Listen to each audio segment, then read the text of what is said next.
Hey everybody, welcome back to Rusty Wrench Restorations. I'm Steve, and today we're going to put this John Deere 430 crawler engine back together. I know we've gone over this before. Same engine, whether you have a John Deere M, 40, 420, 430. Couple little differences here and there. We'll go over them as we go through this process, but let's get to work. So a couple things to note before you get started on reassembling your engine is you want to make sure everything is clean. I've wiped everything down internally, externally, front to back with lint-free rags to ensure that there's no grease, grime, grit, or anything that could impair this engine's life. The next thing I highly recommend is to lay out all the parts that you're going to need and ensure everything's labeled. We're going to need some of this. I recommend using this Permatex copper spray. That's for your head gasket. And then you know, I like Lucas products. They seem to work pretty good. I got a couple of tubes here of assembly lube. So you have to remember when you assemble this engine and you put all your rod bearings and main bearings and your lifters and everything together, when you start the engine for the first time, it may not have oil to all those components. So by using the assembly lube, you assure that all of those rotating components will be properly lubricated until the oil pump gets primed, kicked in, and starts providing oil to the rest of the engine. And as always, these videos are meant just to be kind of informational, not necessarily instructional. If you don't have one, highly recommend you get your service manual for the model of tractor that you have. So to start the assembly of the Dubuque 2-cylinder engine, we've flipped the block upside down. We're going to build it from the ground up, meaning the bottom of the engine up, starting with the crankshaft. So the first steps, I'm going to put the rear main seal into the rear main seal housing, the front main seal into the front main seal housing. We'll put some assembly lube on the front and rear main bearings inside the block. We'll lubricate the crankshaft, set it into the block, and then lubricate and install the main bearing caps. Lucas Red and Tacky, as always, inside the front main seal cover. Front main seal with the lip facing in. Get it centered in and lined up best you can.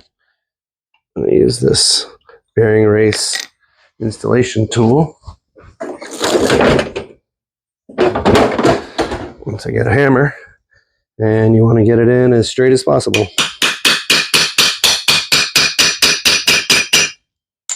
There you go.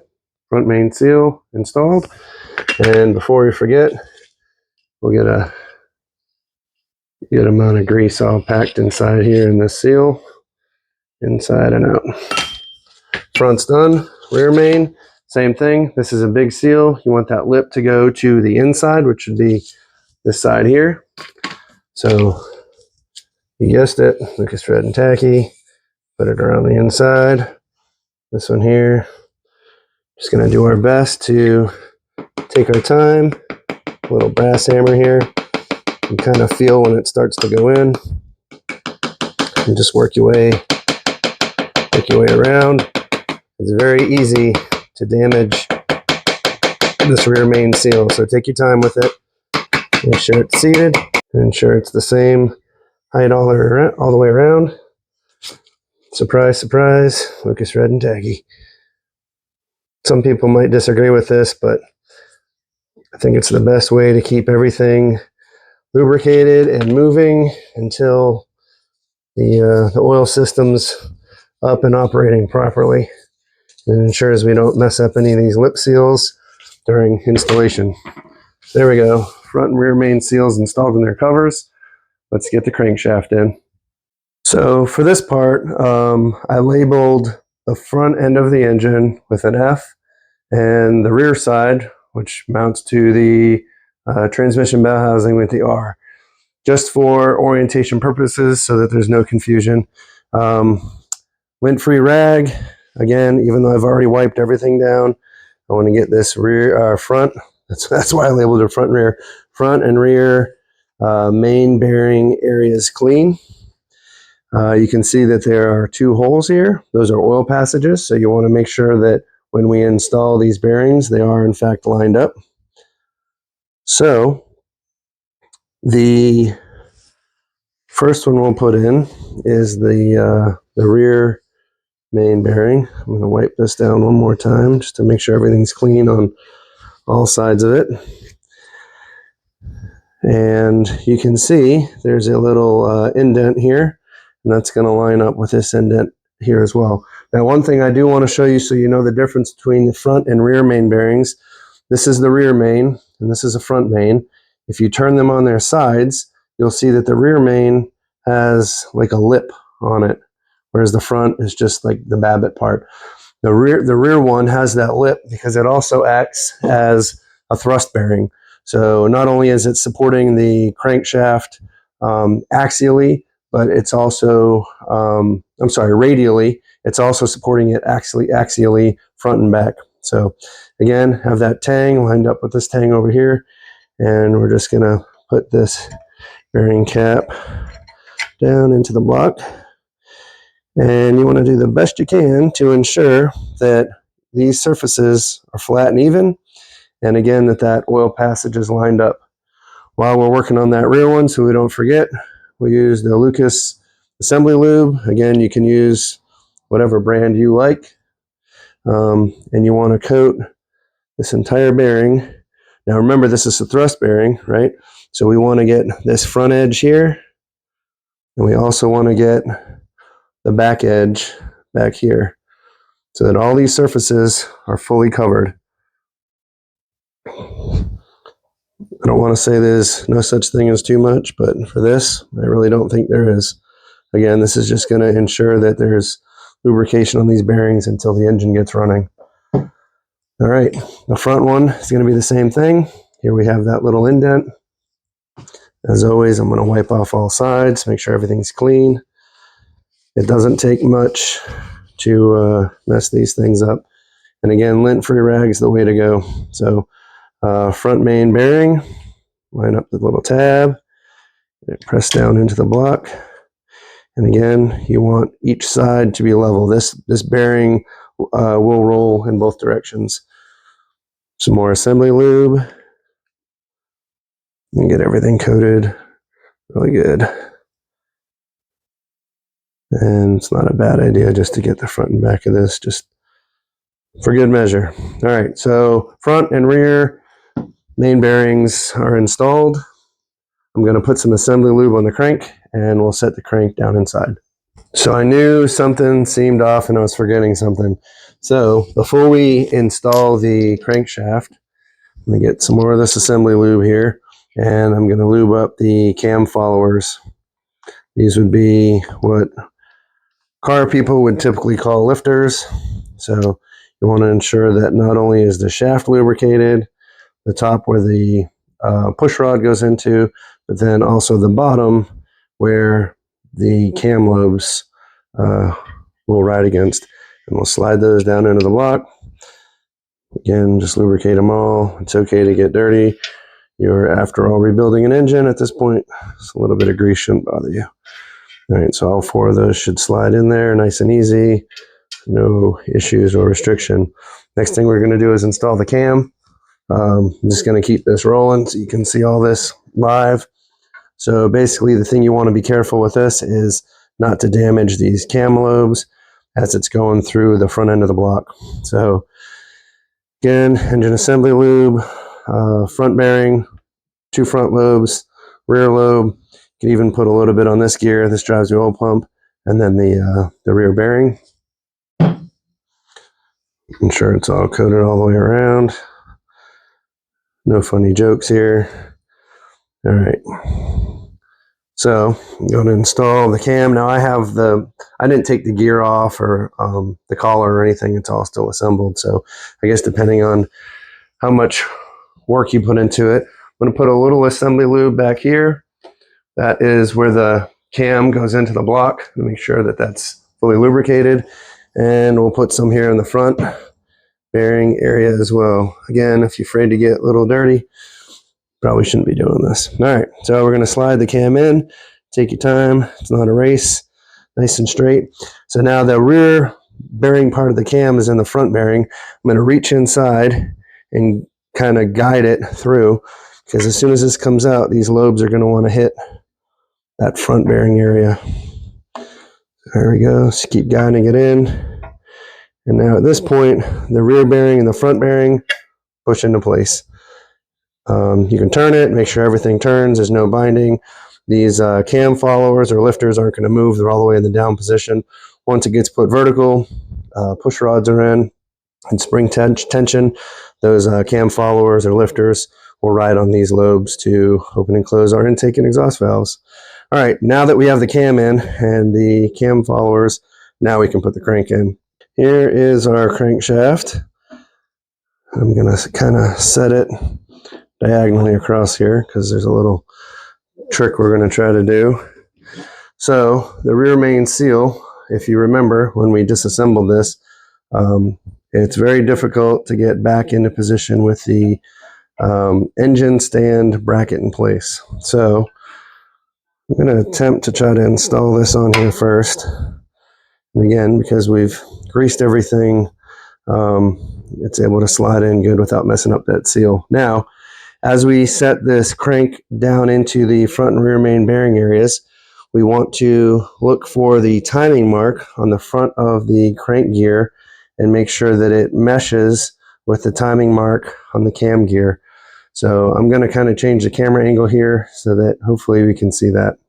So here is the timing mark. It's just a little punch, a little dot between these two gear teeth.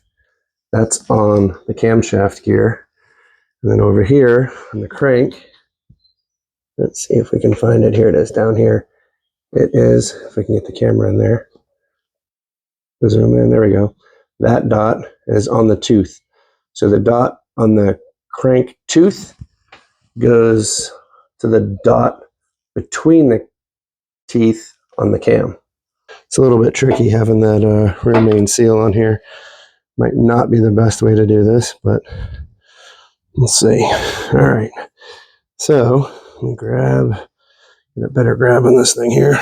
So as we set this down in there, we want to make sure that those teeth line up. I think I'm going to take this rear main seal cover off. Doesn't seem to be helping me at all. Let's get this crank in first. All right. So hopefully my hand won't be in the way. As we lower it in, we want to try to get those teeth to line up.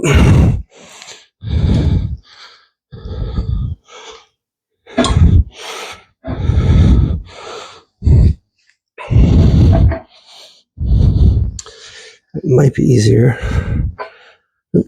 for me to rotate the cam.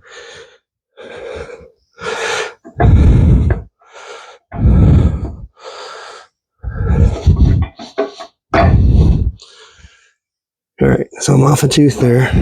Let's lift this up. Try to rotate it a bit. Right there. All right. So now, crank is installed, and you can see the mark on the cam and the crank. When I turn the crank, line up, and that's what you want. I don't remember if I said it or not. I put a little bit of white paint on there for visual. The dots are kind of hard to see, but anyway, so now your cam and your crank are in time. The next thing, now that we know the crank is timed properly with the cam, we're going to install the front main bearing cap and the rear main bearing cap. So again, as always, Lucas assembly lube. Make sure, let me get the lint-free rag. Wipe everything down, nice and clean. And you can see this bearing has shifted a little bit. So I have a little brass hammer that we'll use because it will not damage this bearing. Tap that over so that it's flush, and flush on this side as well. All right, so assembly lube, plenty of it. Don't forget the rear main bearing is also a thrust bearing, so be sure to get the front and rear sides of the bearing. Spread the assembly lube around. All right, now that all parts of the bearing are coated, we're going to install the bearing cap.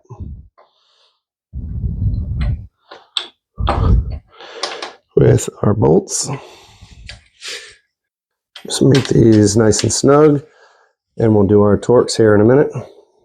Now that the rear main bearing cap is installed, we will, you guessed it, clean and wipe down with lint-free rag, assembly lube, put a little on the crank itself, even though I already did that. Front main bearing cap installed. So now that we've installed the front and rear main bearing caps, we've snugged down the 4 main bearing cap bolts. There we go. At this point, you can stick something in the front of the crankshaft, the pin for the pulley, and you can just turn and make sure that everything's turning freely and not binding. So basically, we're going to torque these bolts. They're 15/16 bolts. Use a torque wrench to 140 foot-pounds. There's that one. There's that one. That one. And that one. And for good measure, let's double check them all.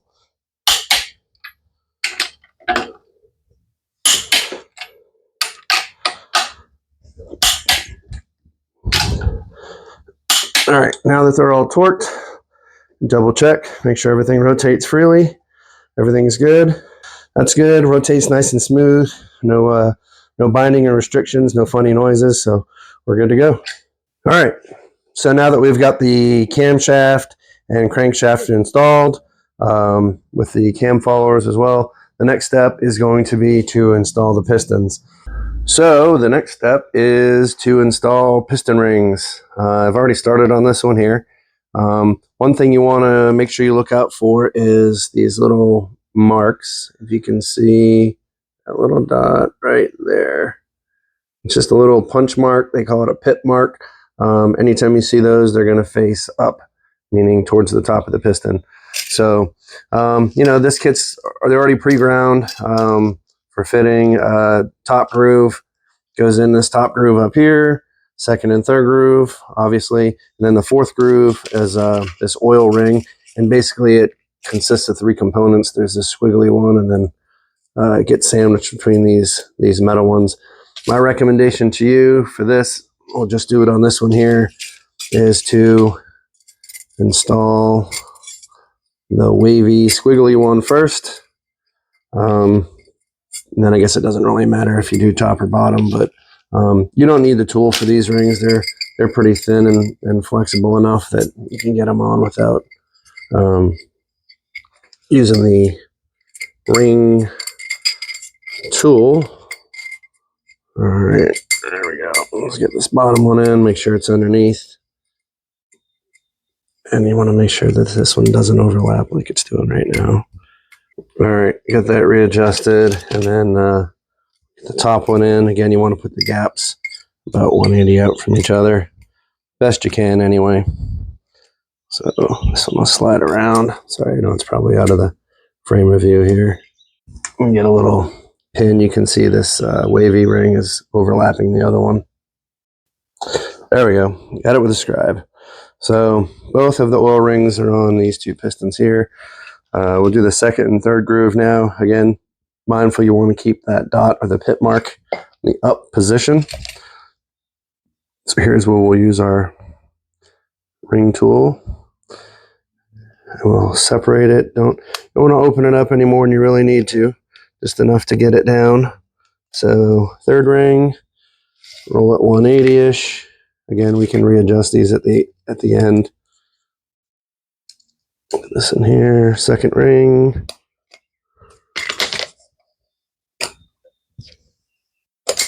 There we go. And top ring.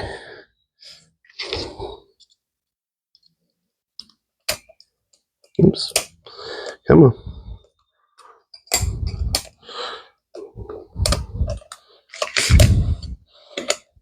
There we go. All right. So we've got our rings all installed on the piston. And I'll just, like I said, kind of manipulate these. You can see where there's a gap here. on the first ring. The third ring's over here. The second ring, it's back this side. So we just kind of 180 them out. So here's first and second, 180 from each other. We'll do the third, maybe 90 out from those two. Looks good about right there. More rings, should be good to go. So let me go ahead and put the rings on this other piston, and we'll get them connected to the connecting rods. Let's do a little engine GPS and orientation mapping, if you will. So here's my two connecting rods. This connecting rod is my number 1, which is the front cylinder, and this one is the number 2, which is the rear cylinder. And I know that because on the side here, it's stamped number 2. And if I take the rod cap, it's also stamped. See if you can see that, number 2. So this is how they get put together. The stamped 2s together, the stamped 1s. These ones are harder to see, but they're there. So front piston, connecting rod, rear piston, connecting rod. 2 new pistons. It doesn't matter which one goes where. Let's just put this one with this one and this one with this one. So for orientation purposes, your connecting rod, where it's stamped, right? Let's bring this back here and look at the block. This was number 2, the connecting rod for number 2 cylinder, which is the back one. Remember, we have this marked rear. So that number 2, I want to go towards the left-hand side of this engine as it's installed upside down here. You want that stamped part of your connecting rod to go towards the side of the camshaft down there, all right? So this is how it get orientated. So obviously, once we put the piston on the end of the connecting rod, it's going to come in from the bottom, well, the bottom here, but it's really the top of the engine. It's going to go in, and this connecting rod bearing is going to sit on this rear part of the crank. But anyway, so just make sure that stamp on your connecting rod is facing towards the cam side of the engine. In this case, it's the left side because it's upside down right now. For your pistons, these ones don't have it on there because this is oriented. This is front to back, but sometimes you'll see a little dot or an arrow, and that would indicate which way would go towards the front of the engine. So just make sure you try to get these parts in the correct orientation and facing the right direction. So now we can install the piston onto the connecting rod. So basically, use your engine lube. You want to get that brass bushing that's in there nice and lubricated, along with the wrist pin. Just make sure they're coated, clean. Really no special tool needed here, just a pair of needle nose pliers. Make sure they're clean as well. So basically, we'll take our piston and we'll install the connecting rod inside. Let me make sure this is in the frame here. We'll take the wrist pin and it'll slide through. Get it lined up here through one side of the piston, through the connecting rod, and into the other side of the piston. So you should be able to move that in and out by hand. You know, if you have to use some type of tool or anything to get that in, something's not right. So with the wrist pin in with the connecting rod, we'll take one of our wrist pin clips here and just a simple set of needle nose pliers to squeeze the those little tabs. We'll insert the first wrist pin, doesn't matter which side, and you want it to seat inside that groove. There we go. And just want to double check and make sure it's in that groove in there all the way around.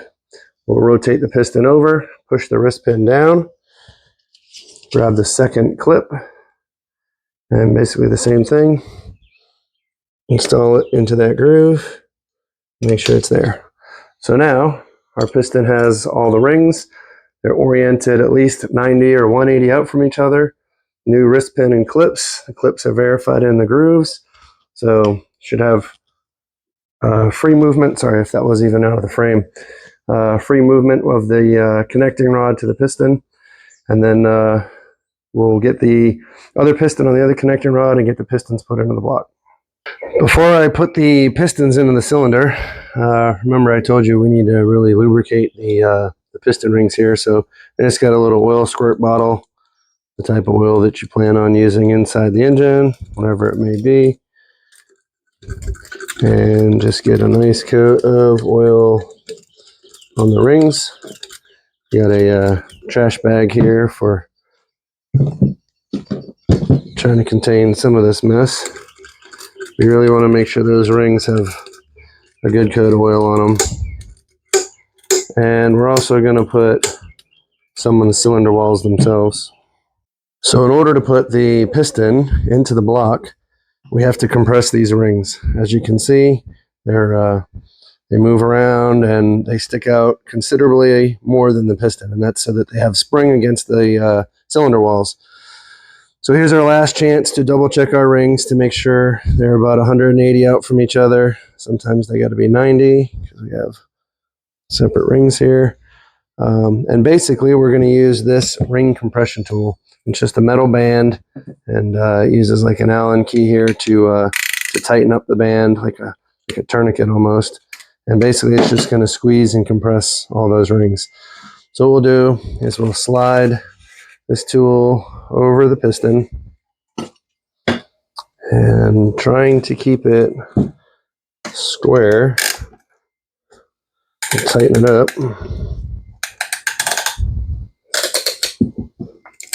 until it stops. All right, so let's get our lint-free rag here, wipe everything down one more time, and I'm going to take some of that assembly lube and I'm going to put it inside the rod bearing because we're about to install this into the engine, and this rod bearing is going to go up to the crank.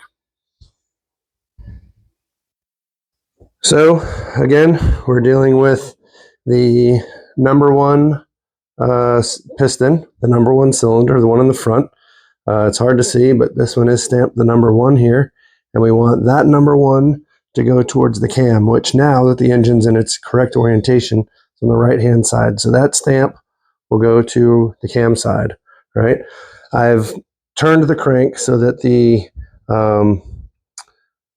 journal bearing area is straight down, and we're going to lower the piston down into the cylinder bore. However, before I skip a step here, I want to coat.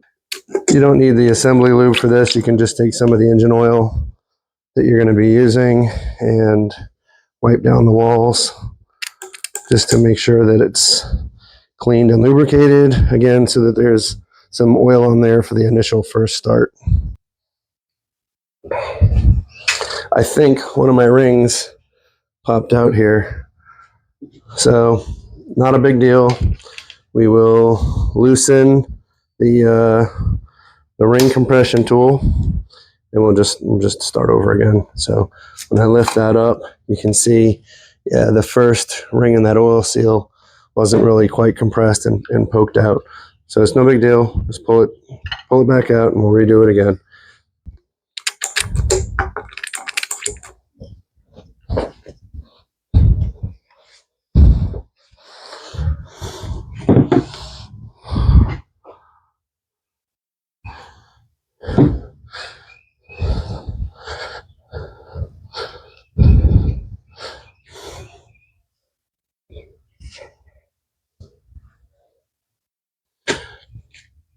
All right, cylinder bore has been lubricated. We've got the, wrong one. All right, we've got the cylinder bore lubricated. We've got the number one piston with the stamp towards the cam side, and we're going to gently lower it down into the cylinder bore. So at this point, the piston itself is in the bore, and the only thing really keeping it from moving is the ring compressor. So basically you want to take a soft type hammer, rawhide, or this one here is rubber. Just want to make sure it's clean and nothing on there that is going to damage this piston. And basically we're going to tap it down into the cylinder bore. Now this ring compressor is keeping the rings compressed. as it gets down into the bore. Now you can use the head of the hammer to continue hammering it down. Now you want to make sure that this ring compression tool stays on top of the block so that the rings don't poke up from the bottom. Every once in a while you want to check underneath, make sure the connecting rod is clear of the crank, not hitting anything. So you can hear that it's still moving freely. And we'll continue pushing it down.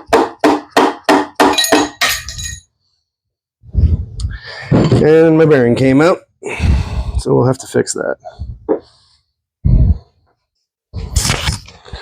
All right, try this again. Make sure your wand is towards the cam. Lower it down. Get the piston started. See if we can get it to seat properly this time. There we go. And now the piston is in the bore. So the tool can get removed. And then basically, I reach up from underneath. I know you're probably not going to be able to see this in the video, but I reach up underneath to ensure I have control over the connecting rod as I push it down. And I get that connecting rod bearing to seat onto the crankshaft. Right there. You can hear that sounds different. So now that connecting rod is against the crankshaft. We can put the number 1 connecting rod cap screwed onto the bottom, and then we'll put on the other cylinder and torque everything down. So here's the number 1 connecting rod cap. Put the assembly lube on there. Make sure we spread that around. Get my bolts. Now, don't forget that we're going to want to put the stamp, so again, the number 2 on this left side. Same side as the cam. So once that cap's in place, I have the nuts on there. I'll have to take them off, but we'll put the bolts from the top down with the nuts on the bottom, and we'll torque this down.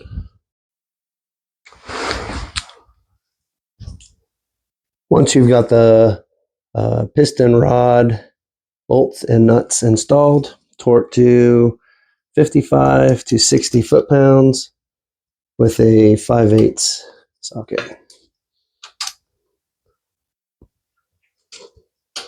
You can just go back and forth between the two until you get the first one to click.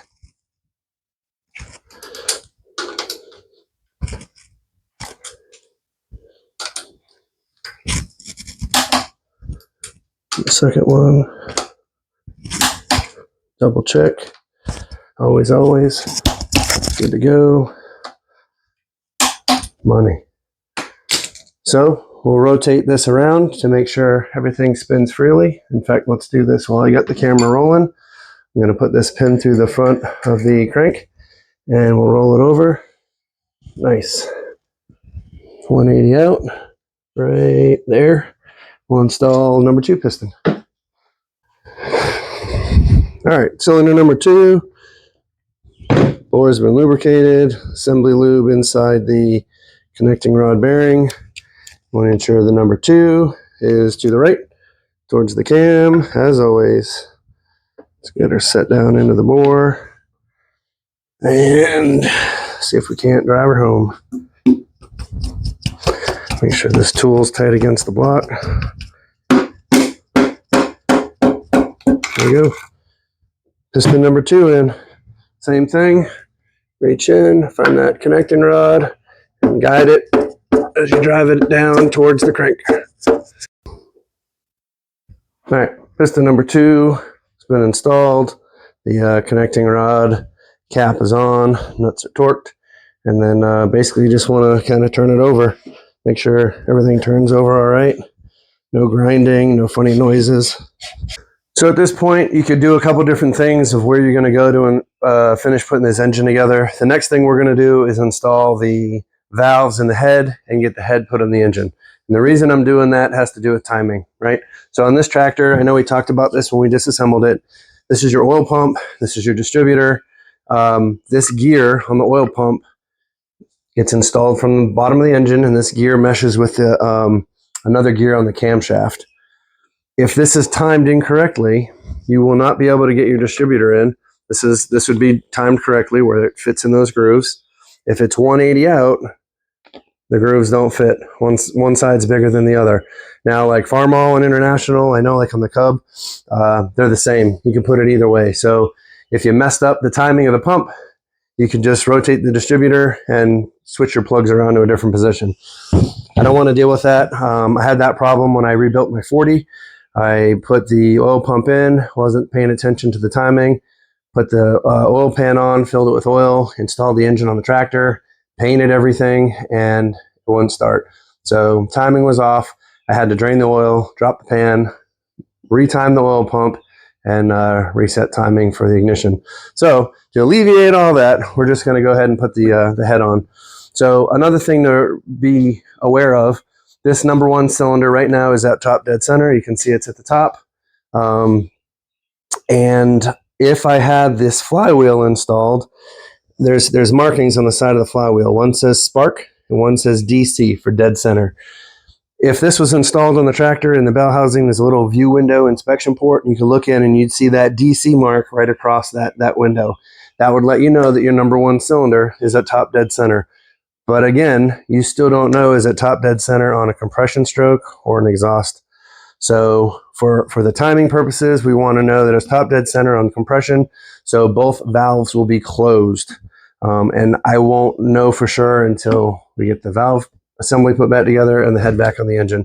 I'm sure there's a way to look over here at the timing, and somebody might have another tip or trick. If you do, that's great. Put it in the comments and pass that knowledge on to somebody else. The only way I know for sure to know that this piston 100% is top dead center on the compression stroke is to have the valve train assembly together and the head installed. So let's do that. Here's your valve component lesson 101. So basically you have two valves for each cylinder. The smaller one is your exhaust valve. The bigger one is your intake valve. I got this kit and it came with the intake and exhaust valves, all four springs, and the spring retainer locks. It did not come with new retainers or these little neoprene covers for the intake valves. So if you have those on your old ones, just save them, and they slide over the intake valves. Just keep excess oil from your valve train from getting sucked down into your combustion cylinder. If you don't have them, it's not a NASA rocket ship. It's still going to work. You might burn a little oil. I wouldn't sweat it. Don't lose any sleep over it. So we'll do one of these at a time. It doesn't matter which one you start with. And they're all the same, so I'll just show you how to do one for sake of saving time. All right, so looking at this cylinder head, this would be on the right-hand side of the tractor where the intake and exhaust manifold goes on. This is the front. The left side over here has our spark plug holes, and then the back, the oil line. So these two center ones are your intake valves. They are the bigger of the two that have that bushing. So we'll take that little plastic rubber bushing off temporarily. We'll do this one here. So this would be the front number one cylinder intake valve. All right. So we'll rotate the head over. We'll take our valve, install it into its position, and then let's see what's going to be the easiest thing here. So we got the little neoprene cup. Don't forget to put that on there. Just slides down and goes over the valve guide. Again, oil spraying in this valve cover, and it keeps the excess oil from going into that intake valve when it draws a vacuum for combustion. It kind of acts like a little umbrella. All right, so next thing is going to be one of your springs, and then this keeper assembly. And I got a tool. We're going to compress this spring down, and I'm trying to show you this before I put the tool on because now is the easiest time to see it. Those retainers are held in place with these little keepers. So there's two for each one, and you see there's two grooves in the top of the valve, and you got a little step inside that keeper. So basically this keeper is going to go inside here, and it gets wedged inside this valve spring retainer. So I'm just trying to show you a couple of different views so you understand how this goes together. So there it sits down inside there, and it's taper, so it won't come out the bottom. It's just from the top, right? So that spring pressure will keep all of this together. So we'll get the tool and we'll put this together. All right, here's my version of a valve spring compression tool. You can get these anywhere. This is probably from like Harbor Freight, but this end just turns, it's almost like a C-clamp really. And then this end is to really squeeze down to compress it. You just got to kind of play around with them a little bit. But anyway, this end sits on the intake valve. I'll grab this like this so you can kind of see a different, basically it's going to sit against the face of that valve like that. I know you can't see it because it's on the back side of the head here. But anyway, that's going to sit against there. And then we've got the valve in, we've got the boot on, we'll put the spring on, and then the retainer. We'll have to kind of play around with this. Anyway, this retainer also sits inside this tool, just like that, right? So you can adjust this to fit whatever size retainer you're working on, right? All right, so let's see if we can make this happen. Put this in here. You want to get this a little bit closer, thread it in, and then try to use this handle here to compress everything. And once it's compressed, you'll use these little keepers, one on the top and one on the bottom. You can use grease to help hold these in place if you need to. I can't even get this spun around in my hand. All right, they're both on there with the tapers down. Sorry if the camera's moving around. Oops, started losing grip on it. Let's try that one more time. There we go. All right, both keepers in their grooves. You let it out slowly. Boom. That's it. Shake it around a little bit, spin it, make sure everything's locked in. But you should have the spring, the retainer, and those two keepers in there. Like I said, you can use grease on the end of the valve if you want to help keep that retainer on. And then on the other side, you see the valves there. So that's it. I mean, it's really not that hard. So I'll go ahead and put the other three in right now. And the last one.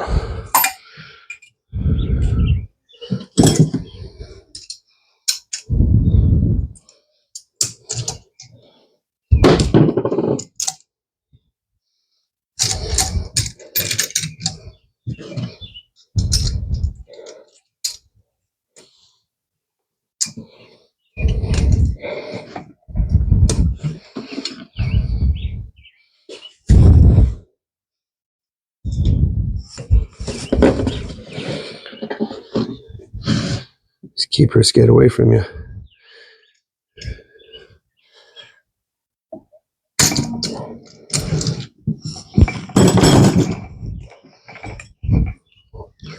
That's it. All four. 2 intake, 2 exhaust. Good to go.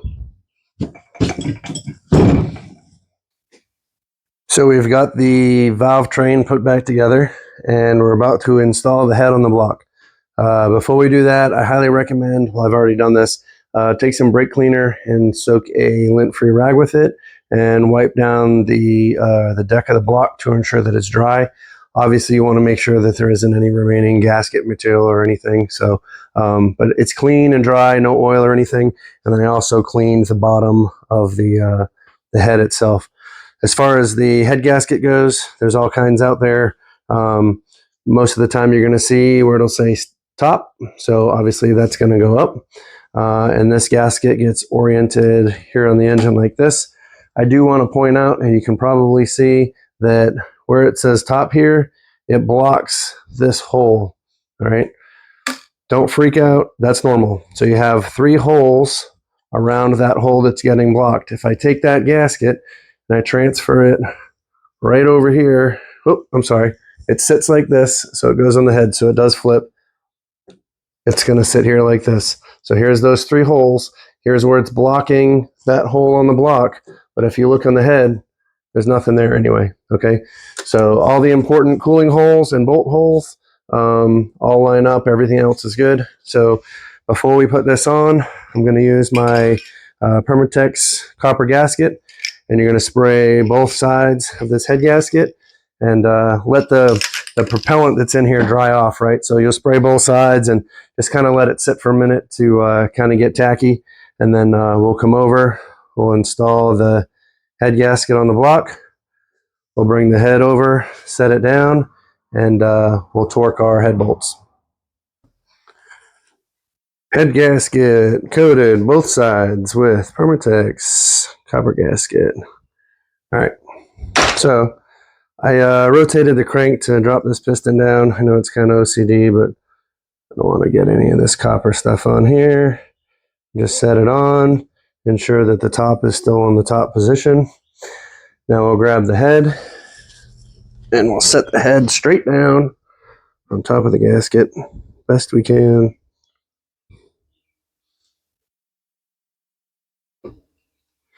All right, it's a little crooked, but that's okay. We're not going to slide it.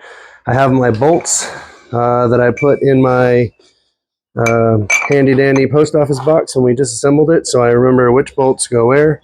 So this one here goes in the front, and this one back here. Don't forget the washers as well. This one goes over here. I think these might all be the same length anyway, so it doesn't matter, but I'm OCD.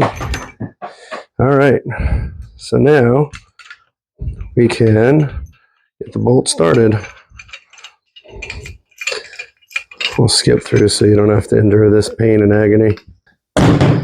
All the head bolts are tightened but not torqued, so we will torque them 85 to 95 foot-pounds. You look on the top here, try to make it a little bit easier. Use paint pen 1, 2, 3, 4, 5, 6, 7. That's my torque order, if you will. See if we can't set this up here and go ahead and torque them down. Number 3.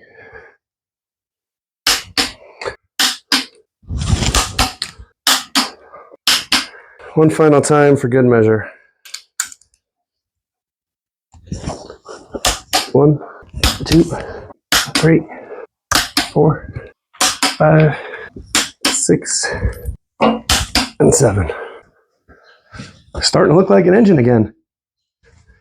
Sometimes at this point I like to squirt a little oil inside my valve train here again until the engine starts for the first time. Just provides a little bit of lubrication there for the valve guides and the keepers until it builds up some pressure. So over here on the left side of the engine, if at any time you had taken out these studs, be sure that the one with the slot in it, you can kind of see that there, is to the back. Don't put it in the front or here. It goes back here in the back. Otherwise, you're not going to get oil to your valve train. They're going to slide down these holes and into a indent for the cam followers. So I want to make sure you can kind of feel them pop in. All right, so our lifters are in place. And now we're going to install our rocker arm assembly. So this has been thoroughly cleaned. Make sure you do the same. All these parts they're on springs. They can move around and everything should move freely. So at this point, we'll install the rocker arm assembly onto these studs. Kind of play around with it a little bit. There we go. So now you want to make sure that the rocker arms will go into the lifters. And then later we'll make adjustments for adjusting the valve train once we have top dead center and all that stuff. 2 washers.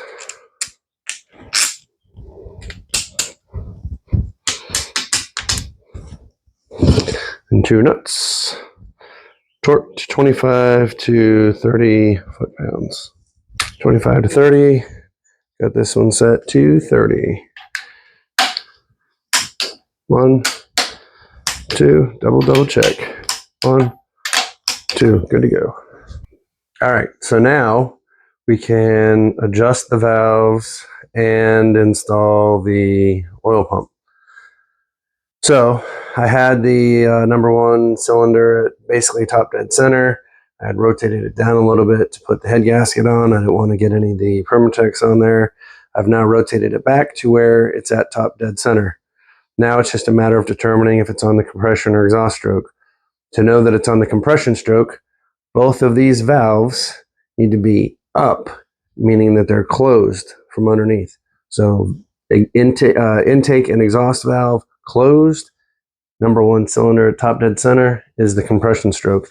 I'm going to rotate this crank a little bit. You can see right here the exhaust valve will rock a little bit back and forth, but it's up to the closed position. And the intake valve will also rock a little bit, but it ends up being at the closed position. So this right here is number one cylinder, top dead center, compression stroke. I'll also show another thing. Move around to the back here a little bit. I don't have the flywheel onto the crank yet. However, if you look down inside here, you can see this alignment dowel right there, and it's at the 12 o'clock position. All right. Now, if I come down to my flywheel and I look at the front of it, how it would get installed on, here's the four holes for the bolts that'll bolt the flywheel onto the crank. And here's that dowel at the 12 o'clock position. Now, if I come over here to the side of the flywheel, you will see stamped DC, dead center. So if this flywheel was installed on the crank, I would have my dowel pin at the 12 o'clock position, which when you look through here, there it is, 12 o'clock, it's at the top. And when you look at it from the top down, it's right there in the center. So now I know, without a reasonable doubt, that the number one cylinder, top dead center, compression. I know it seems like I'm repeating this, but sometimes it takes a little bit for people to understand. So now that I know that, I can adjust my valves for number one cylinder, and I can also install the oil pump and distributor. Well, looks like we're just going to do valve timing or valve adjustment and not do the oil pump and distributor, because even though I cleaned this up at the time, I didn't realize that it's stuck. It won't spin.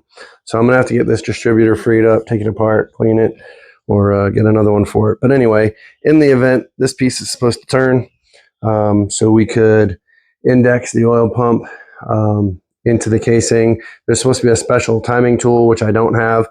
Basically, it's going to have this same end on it.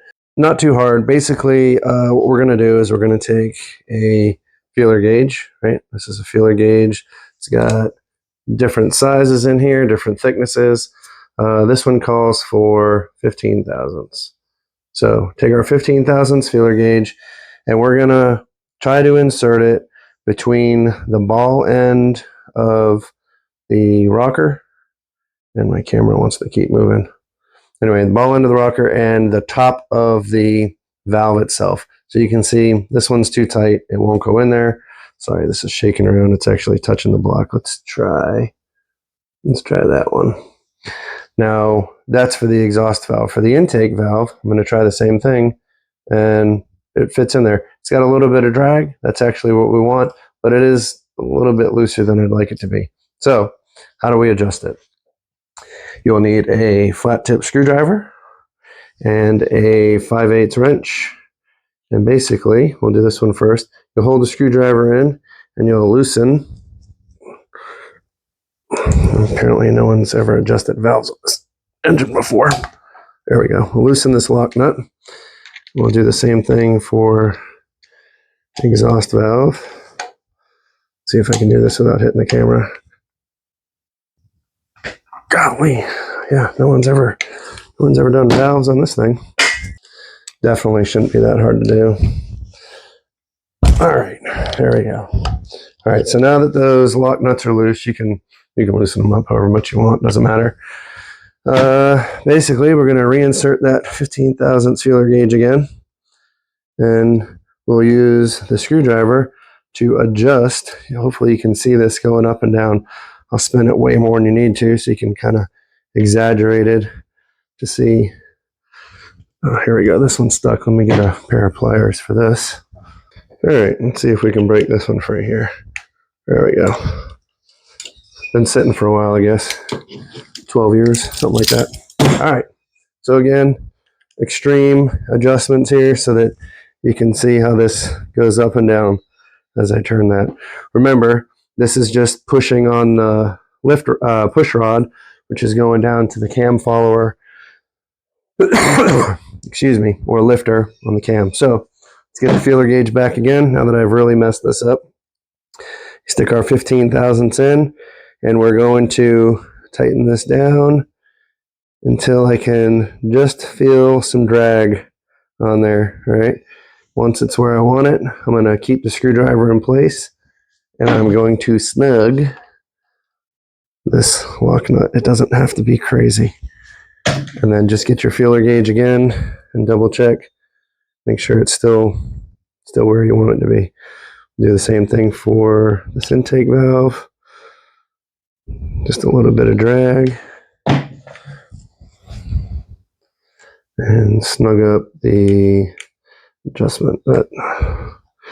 Every time you make an adjustment, always go back and double check to make sure it's still good. So, number one exhaust, number one in intake, good to go. Let's move to number two. So, in order to do number two, I'm going to back this camera out here for a second so you can see what I'm doing over here. So, I have a punch that's going through the pinhole in the crank down here. Basically, that's the pin, the roll pin that holds the pulley on. So we're going to rotate this engine 180 degrees. Boom. And now my number two cylinder is at, sorry for all the camera work here. Now my number two cylinder is at top dead center on the compression stroke. And I'll go ahead and rotate this crank back and forth a little bit. And you can see that nothing's moving except for the forward one. It's trying to go to its exhaust location. So we'll go ahead and set these. Again, same thing, feeler gauge is tight. A little loose. You hear that clicking noise? That's what happens when your valves are out of adjustment. That's for any engine, whether it be a car, truck, tractor, boat. If you hear a tapping noise from your valve train, it's because your lifters are either worn or not adjusted properly. So that's not good because it's a lot of play, and obviously too tight isn't good either. It can burn up the valves. Basically, the valves will never seat all the way. So during a combustion cycle, you're blowing gases past these valves. So you always want to make sure everything's set properly. So I'm going to set these number two piston valves, and then we'll be good on the top end. Well, that's pretty much it for the top end and the valve train. You know, it's pretty easy to get in here to adjust the valves. Just take the valve cover off. It's just two nuts. Easy enough to redo. You can do it with obviously the engine on the tractor. So we might come back and do some more adjustments for that. So for right now, we'll go ahead and put the valve cover on. So basically we got a new gasket. It's going to sit inside the cover here. Of course, everything wants to fight me. There we go. I probably should have just put the gasket down. I probably should just put the gasket on here first. All right, new gasket. Valve cover. Always want to make sure it's clean. There is a flap. Let me see if we can get this in a frame here. There's a flap in here. So this is your oil fill. You put the oil in, the cover, oil comes in, covers the valve train, goes through the holes where your push rods are, and goes down to fill the crankcase. So anyway, this little flap that's in here is there so that oil splashing around doesn't, you know, bubble up out through the oil fill.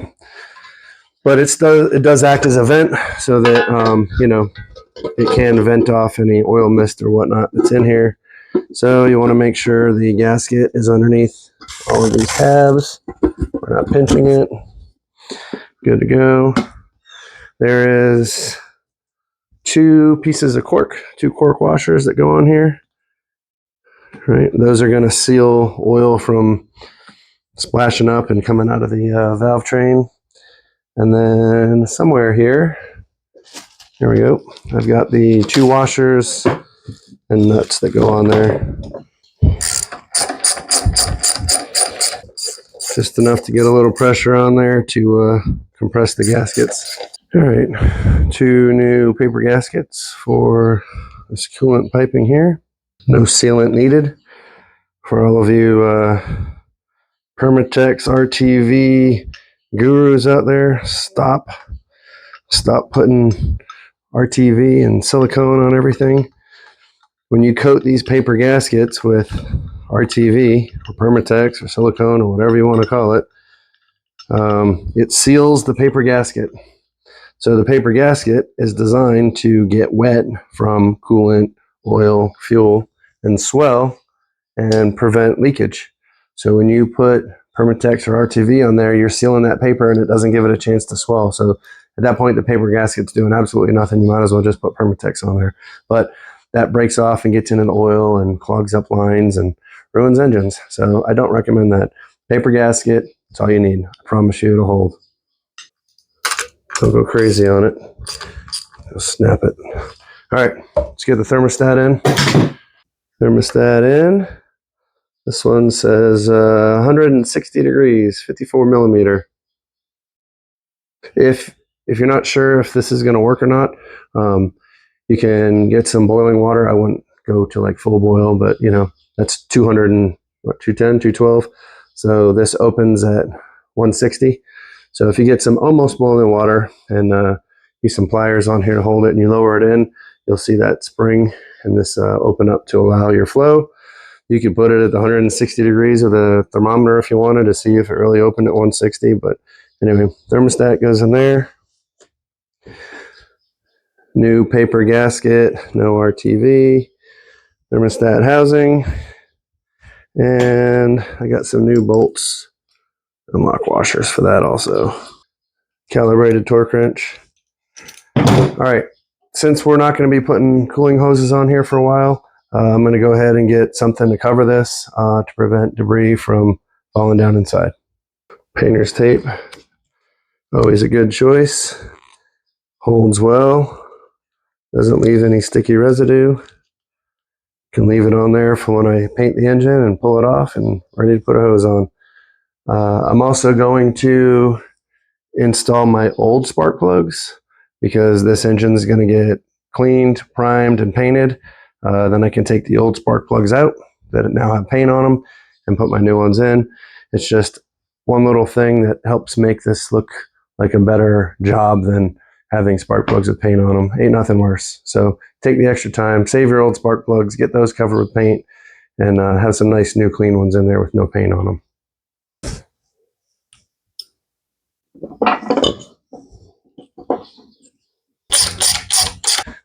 I basically just want to finish getting everything put on the engine so we don't have moisture or dirt contamination issues. So I'll go ahead and put the oil pan with a new gasket, new bolts. I'll just snug it up for now. It still has to come apart to put the oil pump and the distributor in once I get this distributor issue resolved. While I'm thinking of it, I am going to loosely install the oil pump set screw and the cover just so that I don't lose them. And I'm going to go ahead and remove this and put a new filter in there while I'm thinking of it. Yep, that one's been in there for a while. I think this will do a little bit better.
right, so I put my microphone on the charger for a little bit. Hopefully it'll get me through the rest of this. So pretty much we've got everything installed on the engine to the point where I'll clean it up, prime it, and we can get it installed on the crawler. So I was able to get the water pump on. Not the easiest thing, but anyway. So we'll save putting the fan blade on until once it's mounted. It's just something that can get in the way while we're trying to put the engine in and risk getting the fan blades bent. We got all our linkages set up for our carburetor and for our governor. Like I said, I'm going to tape off the intake and exhaust manifold over here. The one I have right now is pretty pitted. It'll probably work, but I think I'm just going to get a new one and put that on there. And then before I do end today, I'm not going to video it, but I'll flip this over. And I got a new oil pan gasket, some new bolts, and I'm going to put the oil pan on. Again, until I get this out and installed on the tractor and get everything painted, I want to seal up any holes, prevent dirt, dust, bugs, anything from getting inside the engine. So really the next steps are I just got to try to either get this the distributor freed up or get another one. At that point, I can drop the oil pan back down. I'm not going to put any oil in it right now. And we'll get the oil pump installed and timed with the cam. I'll get the distributor in, make sure that's timed correctly.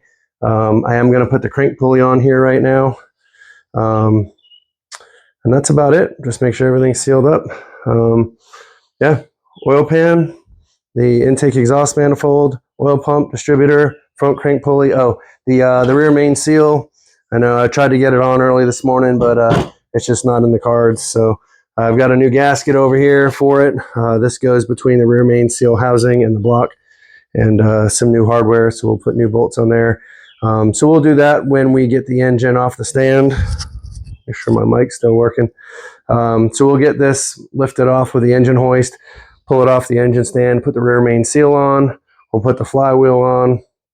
We'll check all the timing again on the oil pump, distributor. We'll recheck valves, everything. And at that point, we'll put some oil in it. I do want to try to turn the engine over with the starter before we try starting anything.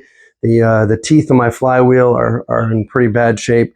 It sat inside that bell housing. If you go back to the beginning videos when we took this thing apart, mice had found their way in there and made a mouse nest. So all the urine and whatnot is very acidic, and it just tore the teeth apart on the flywheel. So I was able to get them cleaned up and filed down. I think it should work. But once we get the engine mounted to the transmission, I think there's like 5 bolts that hold it on. That's the time to hook the starter up, 2 more bolts, put a battery to it. We'll make sure there's oil in the engine and we have oil pressure, and we're just going to crank the engine over. I just want to make sure the starter is going to engage with those flywheel teeth, and I'm not going to have it hanging up or skipping teeth. If it is at that point, then I'd have to get another flywheel. So that would be the time to do it. We'll just pull the engine back off again, 5 bolts, pull the pressure plate for the clutch and the flywheel back off and change it out. A lot easier to do it then than when the whole thing's back together and painted and whatnot. So anyway, making progress. I feel good that we got this thing back together. It's really not a hard job to do. Like I said, follow the book. The book is a little wonky. It does skip around to different components. There isn't just a, A to Z, starting with the bare block, going to, putting the fan blades on. It's not set up like that. You do have to jump around. Like I said, this morning you saw where I put the crank in and realized I needed to put the cam followers and the cam in first. So anyway, just take your time. If you find out you made a mistake, easy day, just go back, do it again. So, but anyway, looking forward to hearing this bad boy run. Thanks again for watching. If you don't mind, hit that subscribe button. I really do appreciate it. Peace.